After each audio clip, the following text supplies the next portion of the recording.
Okay.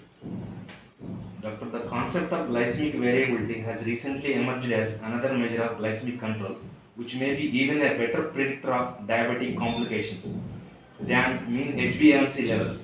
Doctor, please share your opinion on this, sir. Yes, glycemic index and glycemic variability are totally different entities. For example, if you look at HbA1c, it is a static index, whereas glycemic variability is a dynamic one.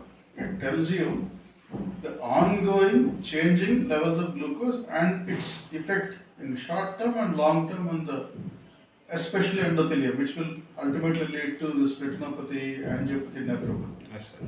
So if there is a way how you can substantiate glycemic variability over a period of time and extrapolate that to clinical experience, probably it will be a definitely better variable in evaluating, assessing, and treating diabetes. Okay, sir.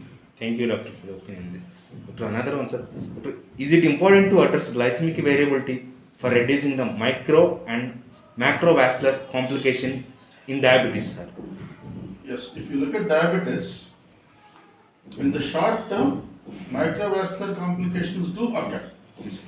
In the acute phase of diabetes, diagnosis of diabetes, and you have complications which are metabolic in nature. But once it starts becoming chronic disease, you do have this micro first and macro next.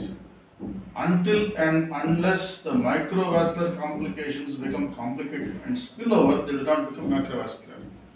So, yes, probably ultimately addressing diabetes is the point. How much glycemic variability will come into picture depends upon more studies. Yes, sir. Thank you, sir. Doctor, another one, sir. Doctor, early inclinations effective option for achieving long-term glycemic control and how vildagliptin address the glycemic variability. What is your opinion for using vildagliptin in newly diagnosed diabetes patients with HbA1c 6.5 to 7.5%?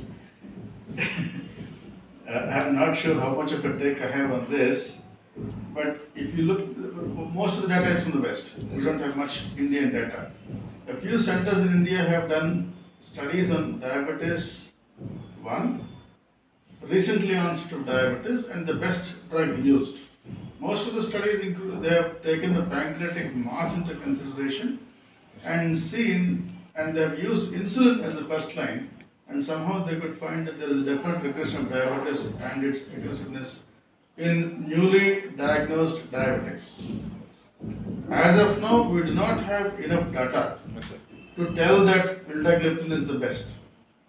Metformin, yes, there is a lot of data.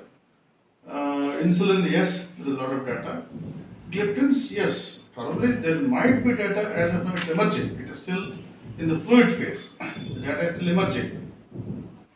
We have to wait for some more time before we can say yes, vildagliptin can be used as the first line of drug for management of diabetes. As of now, I am not sure how much percentage of doctors or diabetologists or endocrinologists, physicians will use Vilda as a first line. Yes, sir. But I think we need to wait for some more time, have more data, because all these new drugs which come now, we have to look into the long-term effects, how they are functioning on the kidneys, Sir. what is their effect on the pancreas and the liver.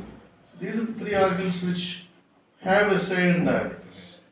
So unless and until there is much more data which tells you that they are safe in the kidneys and the liver, and its effect will enhance the insulin production of the pancreas or modulate the glucose by its glycemic control, it's too probably premature to say. That's my take. I mean, it's my experience. I'm very limited, but my experience is, as of now, if a newly freshly diagnosed diabetic comes, I may take this patient on metformin first or insulin, add insulin if it's very aggressive.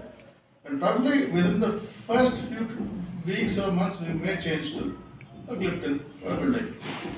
In the gliptins, yes, Vilda, Tenali are quite safe as of now. Other gliptins need to be evaluated more. Yes, sir. Thank you. Thank you, sir. Thank you for sharing your opinions and views. And thank you, sir. And thank you very much, sir. Thank you very much.